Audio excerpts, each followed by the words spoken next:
Dear students, अस्सलाम वालेकुम। Second year biology के लेक्चर में डियर स्टूडेंट्स आपको वेलकम करते हैं। डियर स्टूडेंट्स, प्रीवियस लेक्चर में हमने लॉ ऑफ सेग्रीगेशन को कंप्लीट किया था। आज के टॉपिक में हम डिस्कस करने जा रहे हैं टेस्ट क्रॉस को। तो dear students, law of segregation में हमने पढ़ा कि एक ट्रेट को कंट्रोल करने के दो अलील जब एक दूसरे से सेपरेट होते हैं तो गेमीट में उनमें से एक अलील दाखिल होता है, और जब वो स्पर्म और एग फ्यूज्ड होते हैं फर्टिलाइजेशन के टाइम पे तो दोबारा से वो पेयर्ड अप हो जाते हैं। अब वो किस तरह से पेयर्ड अप होते हैं ये रैंडम है, वो होमोजाइगस, हेट्रोजाइगस कोई भी कॉम्बिनेशन डेवलप कर सकते हैं। डियर स्टूडेंट्स, आज के टॉपिक में हम पढ़ने जा रहे हैं टेस्ट क्रॉस को। और टेस्ट क्रॉस इसलिए बनाया गया है कि अगर हमारे पास कोई डोमिनेंट फिनोटाइप का प्लांट हो, जैसे कि टॉल हाइट वाला प्लांट हो, राउंड सीड वाला प्लांट हो, हम उसका फिनोटाइप तो देखकर डिटरमिन कर सकते हैं मगर हम उसका जीनोटाइप मालूम नहीं कर सकते। जीनोटाइप उसका हमें फ़ौरन से पता नहीं चलेगा। जबकि अगर कोई रिसेसिव ट्रेट वाला प्लांट है तो अंडरस्टूड बात है कि वो होमोजाइगोट ही होता है, क्योंकि रिसेसिव ट्रेट अपीयर ही तब होती है जब जीनोटाइप होमोजाइगस हो। तो टेस्ट क्रॉस डियर स्टूडेंट इसलिए बनाया गया है a cross used to determine genotype of a dominant phenotypic plant.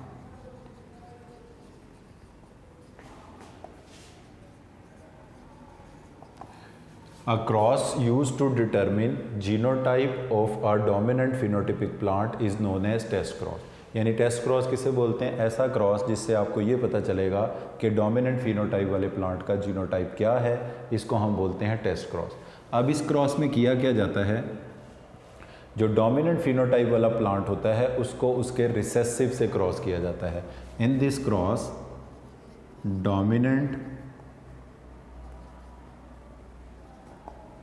dominant phenotypic plant is crossed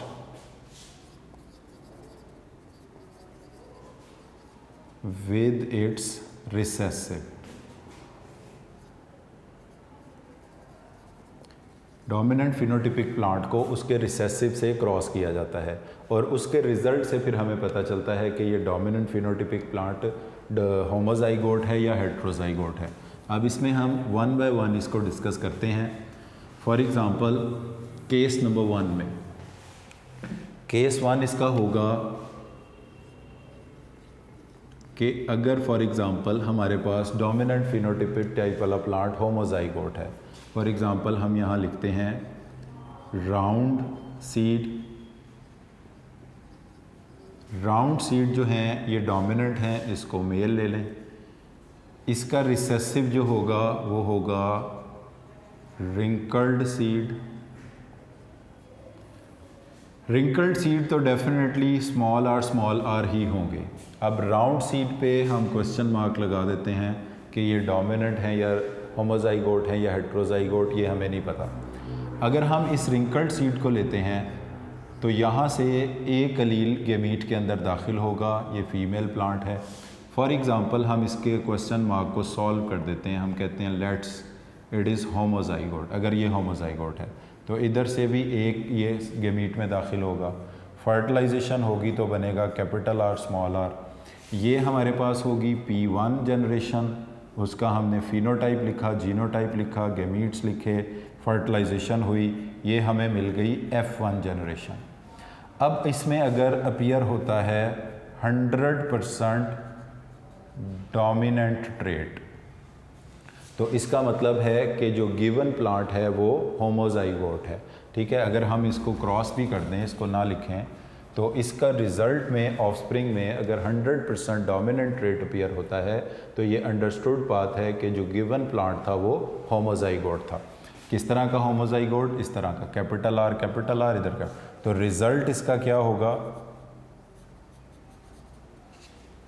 given plant is homozygote, जो गिवन प्लांट है वो होमोजाइगोट है।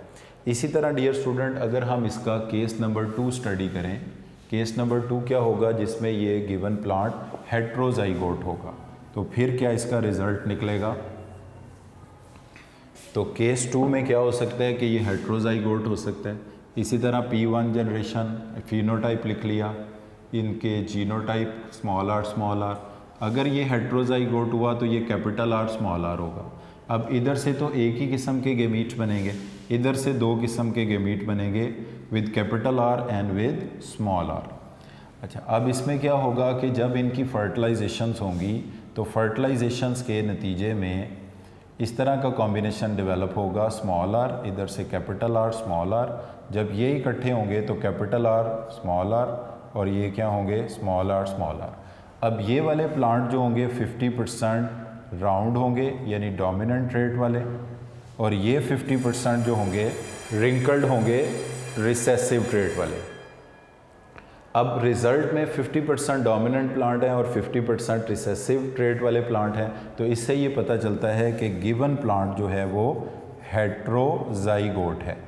यानी सिंपल अब हो गया कि अगर हमारे टेस्ट क्रॉस का रिज़ल्ट 100% डोमिनेंट ट्रेट हो तो गिवन प्लांट होमोजाइगोट है, और अगर 50% रिसेसिव और 50% डोमिनेंट ट्रेट हो तो गिवन प्लांट जो है वो हेट्रोजाइगोट है। तो डियर स्टूडेंट, टेस्ट क्रॉस का एक इम्पॉर्टेंट टॉपिक है, ये लॉन्ग क्वेश्चन में भी पूछा जा सकता है, और इसको सबसे पहले आप डिफाइन करेंगे। A cross which is used to determine the genotype of dominant phenotypic plant is known as test cross। और इस टेस्ट क्रॉस में क्या किया जाता है, डोमिनेंट फिनोटिपिक प्लांट को उसके रिसेसिव के साथ क्रॉस किया जाता है। अब इसके दो केसेस हो सकते हैं कि डोमिनेंट फिनोटाइप वाला प्लांट अगर होमोजाइगोट होगा तो 100% ऑफस्प्रिंग जो होंगे वो डोमिनेंट ट्रेट शो कर रहे होंगे। अगर वो हेट्रोजाइगोट होगा तो ऑफस्प्रिंग में 50%, रिजल्ट में 50% डोमिनेंट और 50% रिसेसिव ट्रेट होगी। इसके बाद डियर स्टूडेंट्स, हमारे पास जो टॉपिक आ रहा है वो है लॉ ऑफ इंडिपेंडेंट असॉर्टमेंट का, मगर इसको स्टडी करने से पहले हम ये स्टडी करेंगे कि डाई हाइब्रिड्स क्या होते हैं। प्रीवियस लेक्चर्स में हमने पढ़ा होगा कि मोनो हाइब्रिड क्या होते हैं। उसमें हमने कहा था offspring produced by cross fertilisation of one contrasting pair of true breed और pure breed plant is known as monohybrid. अगर इसी डेफिनेशन में सिर्फ हम एक वर्ड चेंज कर दें और वो वर्ड हम क्या लगा दें, टू कंट्रास्टिंग पेयर का, तो ये मोनो हाइब्रिड की बजाय क्या बन जाएगा, डाई हाइब्रिड बन जाएगा। तो डाई हाइब्रिड का मतलब क्या होगा, देखें, the offspring produced bye the offspring produced by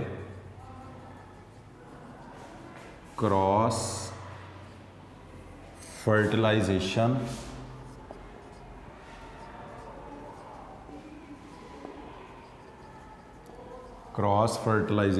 of two contrasting pairs of true breed और pure breed plants, the offspring produced by cross fertilisation of two contrasting pair of true breed और pure breed plants are known as dihybrids. इनको कहा जाएगा die hybrid. यानी दो contrasting pair को जब आप एक ही क्रॉस में फॉलो करेंगे तो उसके नतीजे में जो F1 की ऑफस्प्रिंग आपको मिलेगी, इसको कहेंगे डाई हाइब्रिड। अब दूसरी टर्म जो यहाँ हमने डिस्कस करनी है वो है डाई हाइब्रिड क्रॉस। तो डाई हाइब्रिड क्रॉस का मतलब होता है self pollination among dihybrids, self pollination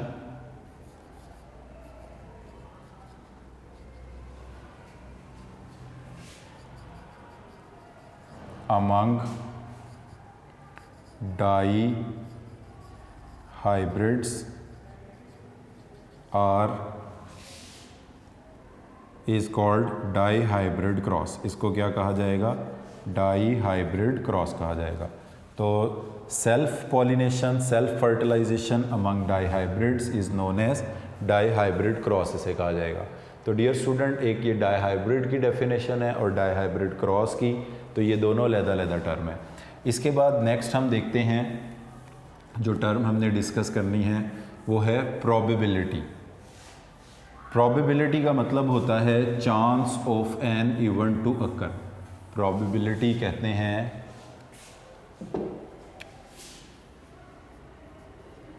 probability. Probability का मतलब है chance of an event to अकर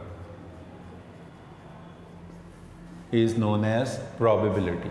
किसी इवेंट के होने के चांस को हम क्या बोलते हैं? प्रोबेबिलिटी बोलते हैं।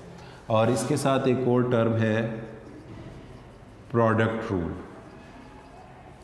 तो डियर स्टूडेंट, प्रोडक्ट रूल का मतलब होता है product of individual phenotypic ratios is equal to the joint phenotypic ratio. Product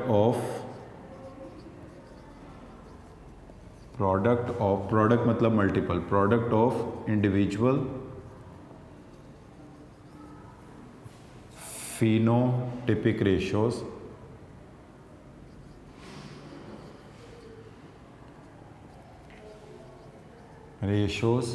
are equal to joint phenotypic ratio। Individual phenotypic ratios की प्रोडक्ट जॉइंट फिनोटिपिक रेशियोज़ की product के इक्वल होती है। इसको डियर स्टूडेंट हम कहते हैं प्रोडक्ट रूल। फॉर एग्जांपल हम इसकी एक एग्जांपल ले लेते हैं। एक हमारे पास होते हैं राउंड सीड। अब राउंड सीड का होना एक डोमिनेंट करेक्टर है। F2 में इसकी रेशो होती है 3/4। अब इसके साथ हम एक कलर ले लेते हैं येलो। येलो भी एक डोमिनेंट करेक्टर है और डोमिनेंट करेक्टर की रेशो होती है 3/4। तो येलो राउंड अगर अकेला हो तो कितना होगा? 3/4। येलो अगर अकेला हो तो ये भी कितना होगा? 3/4। मगर जब हम इनका कंबाइंड फिनोटिपिक इफेक्ट देखेंगे कि राउंड येलो सीड्स वाले प्लांट्स कितने पैदा होंगे, तो उसमें हम 3/4 को 3/4 से मल्टीप्लाई करेंगे, जो कि आएगा 9/16। यानी 16 प्लांट में से 9 प्लांट ऐसे होंगे जो कि राउंड येलो सीड्स वाले होंगे। इसी तरह अगर कोई हमें कहता है कि राउंड और ग्रीन की रेशो बताएं कितनी आएगी, तो राउंड और ग्रीन। अच्छा, अब हमें पता है कि ग्रीन रिसेसिव है, राउंड डोमिनेंट है। डोमिनेंट 3/4 होता है और रिसेसिव 1/4 होता है। तो इसकी रेशो कितनी निकलेगी? 3/16। तो इस तरह देखें इंडिविजुअल फिनोटिपिक रेशो को, राउंड की अलहदा फिनोटिपिक रेशो है, येलो की अलहदा। जब आप इनको आपस में मल्टीप्लाई कर देंगे तो आपके पास जॉइंट फिनोटिपिक रेशो आ जाएगी, चाहे ये 2 ट्रेड्स के लिए हो, 3 ट्रेड्स के लिए हो, 4 कितने के लिए भी हो। तो इसको हम बोलते हैं प्रोडक्ट रूल। कि प्रोडक्ट रूल में क्या किया जाता है? Product of individual phenotypic ratio, individual phenotypic ratios की प्रोडक्ट इक्वल होती है जॉइंट फिनोटिपिक रेशो के। इस रूल को कहा जाता है प्रोडक्ट रूल। तो 4 डेफिनेशन डियर स्टूडेंट्स हमने इस टॉपिक को स्टार्ट करने से पहले डिस्कस की हैं। डाईहाइब्रिड्स, डाईहाइब्रिड का मतलब ये है cross fertilisation, cross pollination among 2 contrasting pairs of trait result in an offspring is known as dihybrid. यानी 2 कंट्रास्टिंग पेयर के true breed, pure breed plant को जब आप क्रॉस पॉलिनेट या क्रॉस फर्टिलाइजेशन करेंगे तो उससे पैदा होने वाले ऑफस्प्रिंग को कहा जाएगा डाईहाइब्रिड। और डाईहाइब्रिड की सेल्फ पॉलिनेशन को कहा जाएगा डाईहाइब्रिड क्रॉस। और प्रोडक्ट रूल बोलते हैं chance of an event to occur. और प्रोबेबिलिटी को कैलकुलेट किया जाता है प्रोडक्ट रूल के ज़रिए। जैसे फॉर एग्जांपल राउंड और येलो सीड होने के कितने चांस हैं? 9/16। अब ये चांस हैं और इस चांस को हम क्या बोलते हैं? प्रोबेबिलिटी बोलते हैं। इसको आप यूँ भी समझ सकते हैं कि एक डाइस जो होता है वो लूडो का दाना जो है उस पर 6 नंबर लिखे हुए हैं। जब भी आप उसको थ्रो करने लगेंगे तो 6 में से कोई भी नंबर आ सकता है। फॉर एग्जांपल हम कहते हैं 1 आने के कितने चांस हैं? 1 आने के चांस कितने होंगे? 1/6। नेक्स्ट टाइम जब आप इसको थ्रो करेंगे फिर 1 आने के चांस कितने होंगे? 1/6। हो सकता है कि एक ही इवेंट ज़्यादा बार रिपीट हो, मगर प्रोबेबिलिटी का मतलब है चांस कितना है। 1 2 3 4 हर नंबर के आने का चांस कितना होगा, वो 1/6 होगा। मगर हो सकता है कि एक इवेंट ज़्यादा बार रिपीट हो, एक कम इवेंट रिपीट हो, but the probability will remain same. तो प्रोबेबिलिटी का मतलब होता है chance of an event to occur, एक इवेंट के होने का कितना चांस है। तो डियर स्टूडेंट, अब हम क्रॉस की शक्ल में बनाते हैं कि डाई हाइब्रिड्स कैसे पैदा होंगे। अब हम यहाँ पर दो ट्रेड्स को इकट्ठा स्टडी करेंगे, एक सीड की शेप है और दूसरा सीड का कलर है। एक सीड की शेप है और दूसरा सीड का कलर है। अब इसमें जो हम इसको क्रॉस को स्टार्ट करेंगे तो यहाँ से स्टार्ट करेंगे, हम इसमें लिखेंगे P1 और P1 में आपको पता है हम क्या लेते हैं, प्योर या ट्रू ब्रीड लेते हैं। तो P1 में लिए जाएंगे ट्रू ब्रीड या प्योर ब्रीड। अब इसके साथ हम यहाँ पर इसका क्या मेंशन करेंगे, फिनोटाइप। अच्छा, फिनोटाइप बोलते हैं फिजिकल अपीयरेंस ऑफ ट्रेड को बोलते हैं। अब हमारे पास फॉर एग्जांपल एक प्लांट है जिसके सीड्स हैं राउंड उनकी शेप है, येलो उनका कलर है। तो सीड की शेप एक अलहदा ट्रेट है, सीड का कलर एक अलहदा ट्रेट है। तो राउंड येलो सीड वाले प्लांट्स हैं हमारे पास। दूसरी तरफ हमारे पास वो सीड्स हैं जो कि रिंकल्ड हैं और ग्रीन है, रिंकल्ड ग्रीन सीड। तो डियर स्टूडेंट, इनको हम फीमेल ले लेते हैं, ये हमने मेल लिए हैं। अब हम इसके बाद इनका लिखेंगे जीनोटाइप। अब हमें कैसे पता चलेगा कि इनका जीनोटाइप क्या है, क्योंकि हमने ये प्लांट लिए हैं ट्रू ब्रीड और प्योर ब्रीड, और ट्रू ब्रीड प्योर ब्रीड हमेशा होमोजाइगस होते हैं। राउंड शेप के लिए कैपिटल आर, येलो के लिए कैपिटल वाई, रिंकल्ड के लिए स्मॉल आर, ग्रीन के लिए स्मॉल वाई। अब इनका जीनोटाइप मेंशन करने के बाद हम इनके लिखेंगे गेमीट्स। और डियर स्टूडेंट्स, जो गेमीट्स हैं उसका रूल ये है कि दो अलील में से एक अलील गेमीट में दाखिल होगा। जैसे इन दो कैपिटल आर में से एक आएगा, दो कैपिटल वाई में से एक आएगा, इधर भी दो स्मॉल आर में से एक आएगा और दो स्मॉल वाई में से। ये जो गेमीट अलील का सेपरेट होकर गेमीट में दाखिल होना है, इसको हम कहते हैं लॉ ऑफ सेग्रीगेशन। अब जब ये गेमीट रैंडमली आपस में मिलेंगे तो ये प्रोसेस कहलाएगा fertilisation. Union of male and female gamete को हम क्या कहते हैं, फर्टिलाइजेशन। अब ये मेल फीमेल गेमीट जब आपस में मिलेंगे तो पहले सीड की शेप के लिए इधर से कैपिटल आर आएगा, उधर से स्मॉल आर। ये कन्वेंशन है कि हम डोमिनेंट अलील को पहले लिखते हैं, रिसेसिव अलील को बाद में लिखते हैं। इधर से हमारे पास कैपिटल आर वाई आएगा और इधर से हमारे पास स्मॉल वाई आएगा। तो ये हमारे पास क्या बन गया, F1। इस F1 को हम लिखेंगे डाई हाइब्रिड। उसकी वजह क्या है कि ये दो कंट्रास्टिंग पेयर के प्लांट हैं, सीड की शेप और सीड के कलर वाले, और ये हैं भी ट्रू ब्रीड। इनकी आपस में क्रॉस पॉलिनेशन, क्रॉस फर्टिलाइजेशन हुई है। इनकी जो ऑफस्प्रिंग पैदा होती है इसे हम डाई हाइब्रिड्स कहते हैं। तो वो जो डाई हाइब्रिड में मैंने आपको डेफिनेशन लिखवाई थी वो इस क्रॉस से आपको समझ आएगी।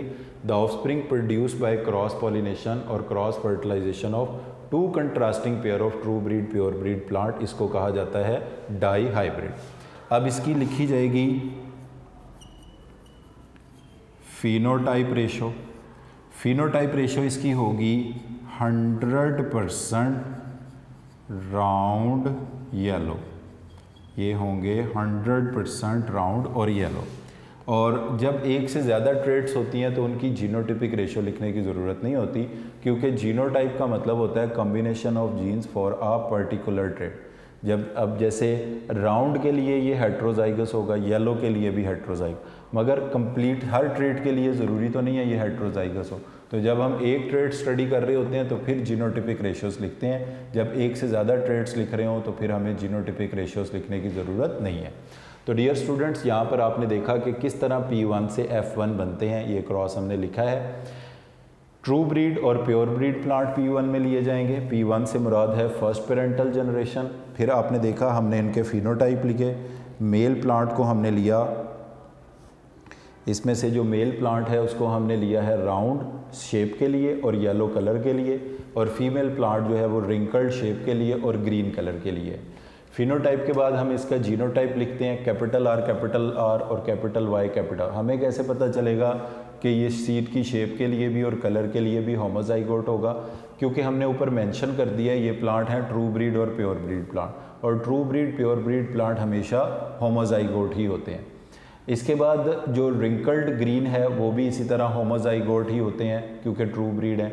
जब गेमीट बनेंगे तो दोनों अलील में से एक एक गेमीट में आएगा, 2 कैपिटल आर में से एक, 2 कैपिटल वाई में से एक, उधर भी 2 स्मॉल आर में से एक, 2 स्मॉल वाई में से एक। जब ये गेमीट आपस में मिलेंगे ये प्रोसेस कहलाएगा फर्टिलाइजेशन, और इससे बनने वाले ऑफस्प्रिंग को हम नाम देंगे डाई हाइब्रिड का। ये सारे राउंड येलो होंगे क्योंकि डोमिनेंट अलील का इफेक्ट अपीयर होगा, रिसेसिव अलील का इफेक्ट मास्क हो जाएगा। तो सीड की शेप राउंड और रिंकल्ड में से राउंड अपीयर होगी। येलो और ग्रीन कलर में से येलो कलर अपीयर होगा क्योंकि राउंड शेप और येलो कलर दोनों डोमिनेंट है। इसके बाद डियर स्टूडेंट्स किया जाएगा डाई हाइब्रिड क्रॉस, जिसको हम कहते हैं F1 cross F1। Self pollination among monohybrids को हम कहते हैं डाई हाइब्रिड क्रॉस। तो डाई हाइब्रिड क्रॉस अब कैसे किया जाएगा?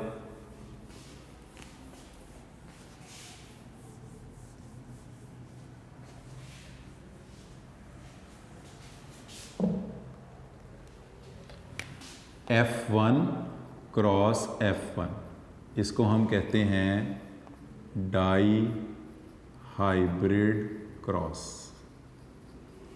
डाई हाइब्रिड क्रॉस जब किया जाएगा तो इसमें उसी तरह F1 का क्या लिखा जाएगा? सबसे पहले फिनोटाइप, उसके बाद वो क्या होगा?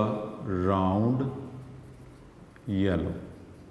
अब बेसिकली यहाँ पे मेल फीमेल सेम ही होंगे क्योंकि ये सेल्फ पॉलिनेशन हो रही है, और मेल फीमेल भी क्या होंगे? राउंड और येलो। अच्छा, अब हम इसकी जीनोटाइप लिखेंगे। जीनोटाइप में ये राउंड येलो के लिए हेट्रोजाइगोट होंगे, capital R small R, capital Y small Y. इधर भी capital R small R, capital Y small Y. इसके बाद जब इनके गेमीट्स बनेंगे तो ये एक इम्पॉर्टेंट स्टेप है कि दोनों अलील में से एक गेमीट में होना चाहिए। फॉर एग्ज़ाम्पल इधर से कैपिटल आर आता है तो उधर से भी कैपिटल वाई आ सकता है, कैपिटल आर के साथ स्मॉल वाई भी आ सकता है, स्मॉल आर के साथ कैपिटल वाई आ सकता है, और स्मॉल आर के साथ स्मॉल वाई। तो ये 4 किस्म के गेमीट बनेंगे। इसको लिखने का तरीका मैं आपको बता देता हूँ। 2 बार आप कैपिटल आर लिखें, 2 बार स्मॉल आर लिखें, इनके साथ अब कैपिटल वाई स्मॉल वाई और कैपिटल वाई स्मॉल वाई लिख दें। तो ये 4 किस्म के मेल, 4 किस्म के फीमेल गेमीट्स बनेंगे। अब इनकी प्रोबेबिलिटीज़ यानी फर्टिलाइजेशंस चेक करने के लिए आप एक प्यूनेट स्क्वायर बनाएंगे, और उस प्यूनेट स्क्वायर के अंदर 4 कॉलम होने चाहिए और 4 ही उसके अंदर रोज़ होनी चाहिए। अब इसमें आप लिखेंगे capital R capital Y, capital R small Y, small R capital Y, small R small Y. इधर भी यही लिखेंगे capital R capital Y, capital R small Y, small R capital Y, small R small Y. तो अब जब ये gamete आपस में फ्यूज्ड होंगे, इनकी फर्टिलाइजेशन होगी, तो ये क्या बनेगा? Capital R capital R, capital Y capital Y. इसी तरह जब आप इस पूरे टेबल को फिल कर लेंगे तो इसके नतीजे में आपके पास जो रेशोज़ आएंगी वो ये हो सकता है कि राउंड और येलो सीड वाई भी पैदा हों इसमें, मगर राउंड के साथ कलर ग्रीन हो जाए ये भी हो सकता है। शेप रिंकल्ड हो मगर उसके साथ कलर येलो हो जाए ये भी हो सकता है, और रिंकल्ड शेप के साथ ग्रीन कलर हो ये भी हो सकता है। राउंड येलो की रेशो होती है 3/4 और मल्टीप्लाइड बाय 3/4, तो कंबाइंड फिनोटिपिक रेशो इनकी निकलेगी 9/16, यानी 16 में से 9 पौधे ऐसे होंगे जो कि राउंड येलो होंगे, सबसे ज़्यादा होंगे। उसके बाद जो राउंड और ग्रीन होंगे, राउंड होता है 3/4 अकेला हो तो, और ग्रीन होता है 1/4, तो ये बनेगा 3/16। रिंकल्ड अकेला हो तो 1/4 होता है, येलो अकेला हो तो 3/4 होता है, ये भी क्या बनेगा 3/16। रिंकल्ड अकेला 1/4 होता है, ग्रीन भी अकेला 1/4 होता है, और इसको आप कह सकते हैं 1/60। तो ये रेशो क्या बनेगी जी? इसको जब आप सिंप्लीफाई करके लिखोगे तो ये रेशो बनेगी 9:3:3:1। और इस टेबल को आप इसी तरह फिल कर सकते हैं। जैसे कि यहाँ पर आप क्या लिखते रहेंगे, capital R capital R, capital R small Y, फिर इसमें क्या लिखेंगे, capital R small R, capital Y small capital Y, capital R small R small Y, capital Y और स्मॉल वाई। इसी तरह जब आप इन सारों को फिल कर लेंगे तो इसका कंक्लूजन ये निकलेगा कि इसमें रेशो निकलेगी 9:3:3:1। ये जो हमने कैलकुलेशन की है इसको कहते हैं product rule. Individual phenotypic ratios को अगर आप आपस में मल्टीप्लाई कर दें तो उसके नतीजे में combined phenotypic effect, combined phenotypic ratio निकल आती है, जिसको हम कहते हैं प्रोडक्ट रूल। डियर स्टूडेंट्स, यहाँ पर आपने देखा कि पेरेंट्स में हमने राउंड शेप के साथ येलो कलर लिया था। राउंड शेप के साथ येलो कलर वाले प्लांट भी F2 के अंदर अपीयर हुए, ये F2 है। राउंड शेप रही मगर उसके साथ ग्रीन कलर भी आ गया। इसका मतलब है जो सीड की कलर के अलील का गेमीट में दाखिल होना है वो सीड की शेप के अलील पे डिपेंड नहीं करता। तो सीड की शेप राउंड या रिंकल्ड में से कोई हो सकती है, सीड का कलर येलो या ग्रीन में से कोई हो सकता है। यहाँ पर हमने देखा कि रिंकल्ड शेप के साथ येलो कलर आ गया जो कि नया कॉम्बिनेशन था, मगर रिंकल्ड और ग्रीन शेप पेरेंट्स में भी इकट्ठी थी। तो यानी इससे प्रूव ये होता है कि सीड की शेप के अलील में का गेमीट में दाखिल होना सीड के कलर के अलील में अलील के गेमीट में दाखिल होने से अलग है। तो इसको हम डिफाइन ऐसे करते हैं, when two coexisting traits are followed in the same cross their allele enters into the gamete independent of each other. जैसे इस एग्जांपल में येलो ग्रीन कलर के अलील और रिंकल्ड और राउंड शेप के अलील एक दूसरे से इंडिपेंडेंट गेमीट में दाखिल होते हैं। उसी की वजह से F2 के अंदर राउंड के साथ ग्रीन कलर भी आ गया और रिंकल्ड के साथ येलो कलर भी आ गया। यहाँ पर इसकी बस आखिरी पॉइंट इसका ये है कि लॉ ऑफ इंडिपेंडेंट असॉर्टमेंट उन ट्रेड्स पर अप्लाई होता है जिनके अलील नॉन होमोलॉग क्रोमोसोम के पेयर्स पर हों। तो इसकी कंडीशंस को आप ऐसे ही याद रख लें कि what is the condition for the law of independent assortment.